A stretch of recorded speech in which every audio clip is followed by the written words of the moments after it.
right, welcome to House in the Cards. Home ownership changed my life. My name is Stephanie Milburn. I am the House in the Card chair, and today I'm joined with Erica Ross, your campaign manager, and we have a special guest with us, a new homeowner, and his name is Ikechi Ojiri. So we want to go ahead and jump right into it because he's at work right now, and he's like, "Hey, yeah, I'm on call. Got to get stuff going." So let's go ahead and get this started. So, hello and welcome to Home Ownership Changed My Life.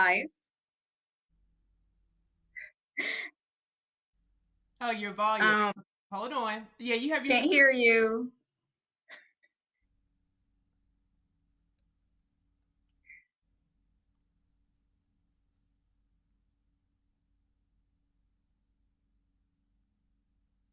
Do we have volume, Erica? We do. He muted himself. Oh, okay. He's like, I don't know how I did it. Hold on, let me see if Well, go ahead. I'm just going to go ahead and talk a little bit. So, we have our party hats on, Erica and I. So, it's a celebration. We are celebrating African American home ownership. And that is why we have this show, Home Ownership Changed My Life. So, it's always a party here on this show. And we want to celebrate you and everyone else who is a new homeowner. And we want to go ahead and normalize this type of celebration. Yes. Now, do you have volume now? It still says you're muted. Is your volume all the way down?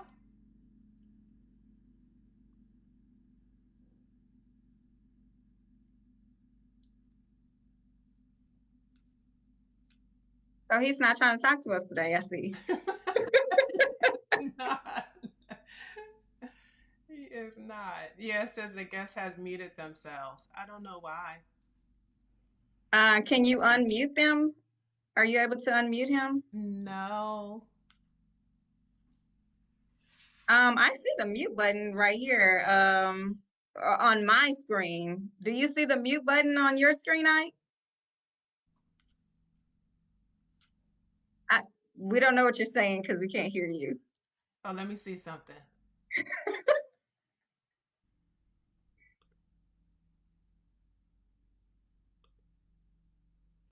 There you go. Uh-oh, he left. I was gonna say, there goes the volume. I guess he'll come back.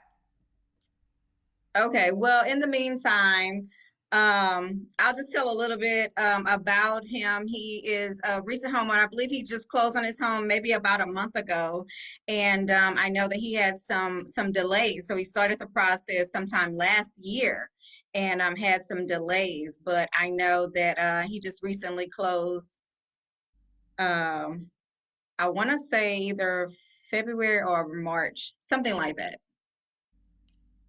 And let's see. Okay. Looks like he came back. Let's see if we can get him in here. And it looks like we might have some volume. Can you hear me now? Yay! Like my mom used to say, if it don't work, unplug it, try it again. Yeah, thank you for joining us. No problem. Thank you guys for inviting me. Well, tell us a little bit about yourself. How old are you and where are you from? I'm 39. I'm originally from Atlanta, Georgia, but I grew up between Houston and Atlanta. I'm currently in Houston. I work as an academic advisor at a community college here. And when did you close on your home? Uh, what month is it? It's April, right? So Was I it want last to month? say the beginning of maybe the end of February. End of February, I think. Was it? I feel like it was March. It might be. I mean, like it feels like I've Oh, been here together. for a long time now. Well, tell Yeah, us a little bit about the process, because I know you started the process last year and you had all kinds of things going on. So just talk about man. that a little Look, bit. it's no. It was actually a long journey. When I say it was a long journey, it was longer because of uncontrollable circumstances um, on my behalf. Uh, I started October is when I signed contracts for my house. I initially was supposed to close in December. My It was supposed to be on my birthday. It was going to be like, oh, happy birthday, so celebration and everything. But it didn't happen until February. I had a lender that um, just like uh, held on to every minute that he could. He wasted a lot of time. He wasted a lot of time. He was uncommunicative. He didn't speak to the realtor or the seller in a timely fashion. He would only text me back even if I called him. It was just bad business, very bad business. Um, I lost the deal on this house. I lost the deal, and I found another lender. It so happened that it was the builder's preferred lender, and I started a new contract all over again at the beginning of January, and closed at the beginning of March. Yeah, So you lost on the house, the same house, and you had to send in a new contract, but and so you were able to get the same house. Well, that's awesome. So that's worth celebrating, and I guess worth the wait because that's the obviously that's the house that you wanted. obviously it was. Wow. Now, Well, it sounds like it worked out for you. did you Yeah, switch it lenders? did. Second, Did you switch lenders or did you stay with the same lender? I know I switched lenders. I definitely Okay. switched lenders. Okay. Wow. Okay. So then that was a barrier once you got under contract was your lender. But what were some challenges or some barriers that you had to overcome before you started looking for houses? Did you have any? Uh, Finding a house was a huge issue. I don't know if y'all, well, I mean, y'all are Yeah. professionals in but like finding a house in Houston right now is not the easiest thing in the world. Initially, I wanted to live on the south side of Houston where I grew up, and in like it is kind of crazy. This area that I moved to is the builder. He has properties on the south side of Houston. Same layout, same plan, same lot size, same everything, and it's like $30,000 difference.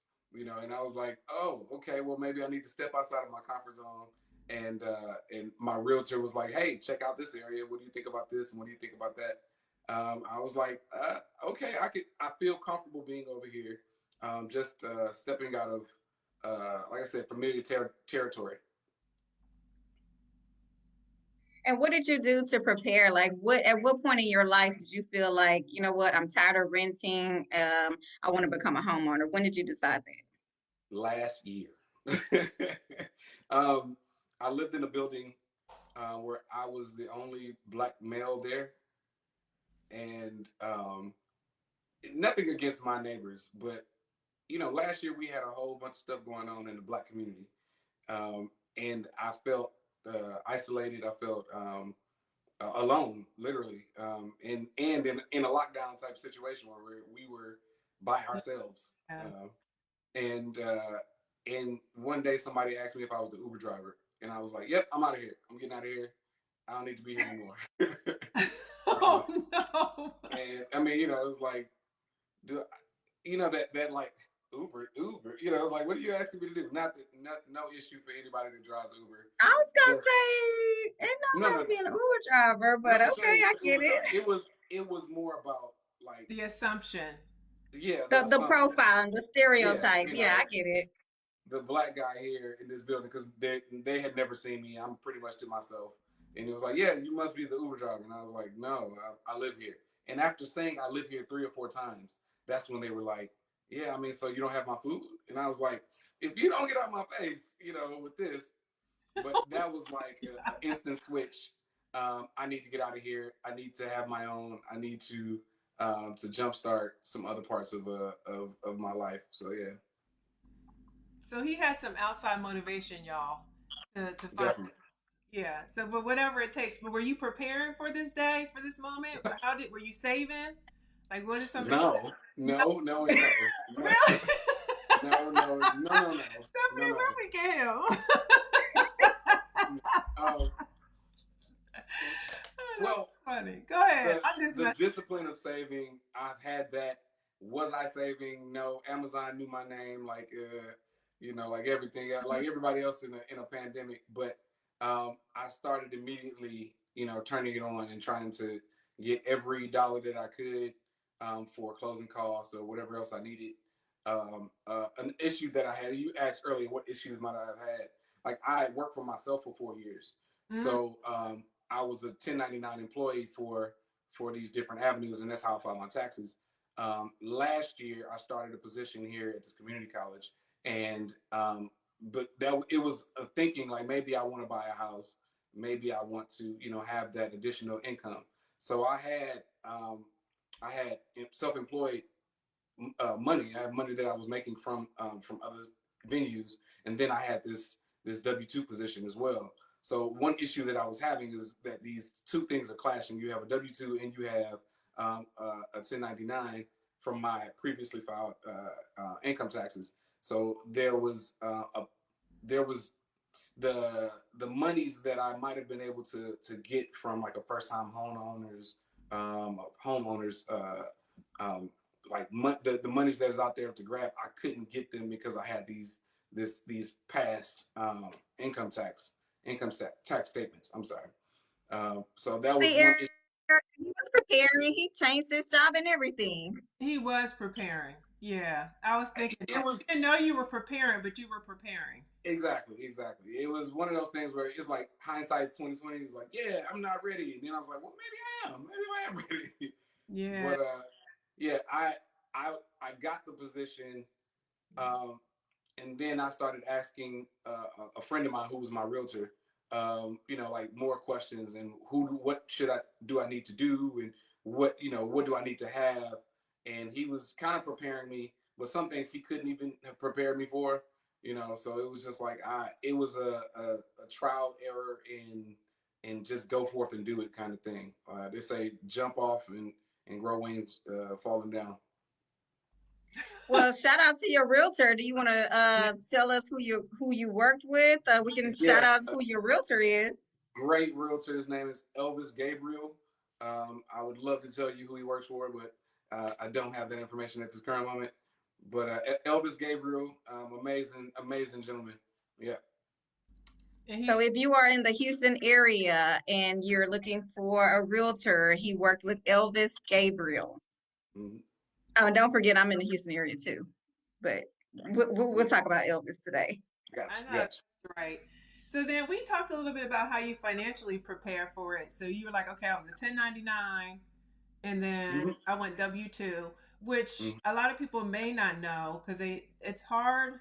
It's not impossible, but it's hard when you file your taxes and you file a loss on your tax return. So, Right. lenders like to see you making a profit when you're 1099. So the thought of you, just the I guess your innate feeling of, oh, I better get a W 2 job because I want to show, I do make money. That was really good. That was a good move on your part because it probably made your financing process go a lot smoother.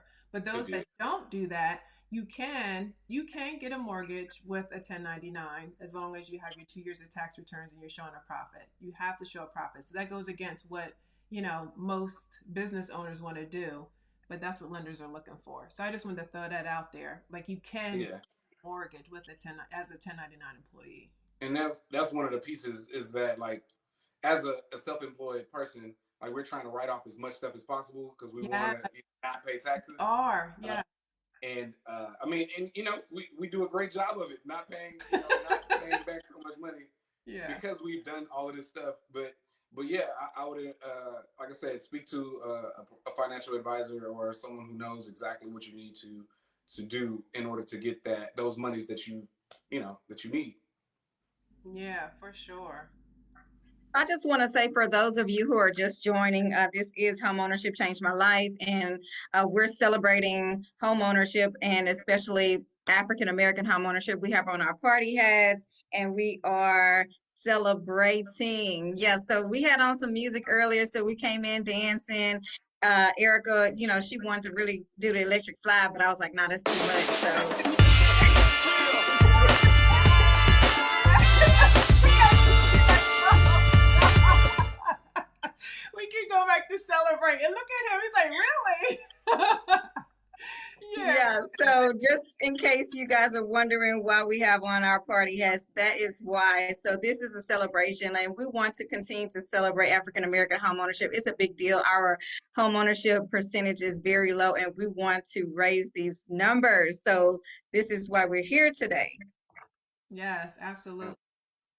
Absolutely. So then, what would you tell someone that's looking, or what would you tell them what to expect when they're looking to purchase their first home? What would you say to someone? Patience. You should expect patience. Huh? That's what you should just learn if that this whole like process has been a very patient one.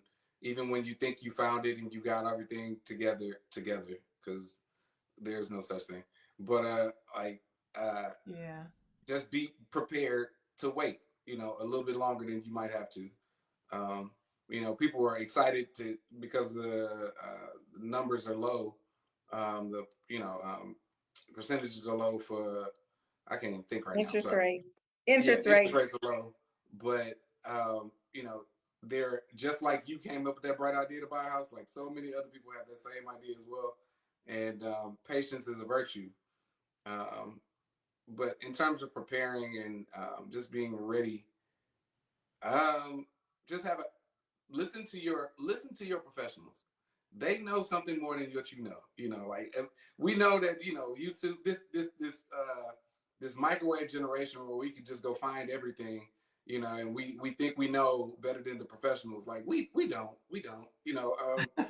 Listen to the people who put in the time and the effort and have the years of experience.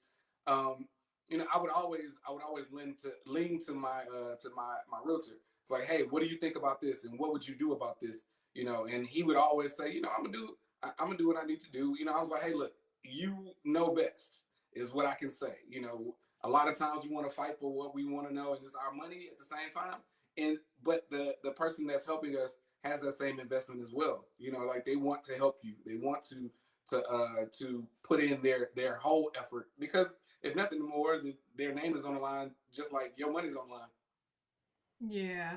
And I think having a Well, one of the main questions that people want to know is how has homeownership changed your life? Freedom. I mean, I look at this property as an investment property. 5 years down the line, I look at it as like my first home. I've never had a house. I've never experienced the I got to take the trash out in the front yard. I've never experienced any of this.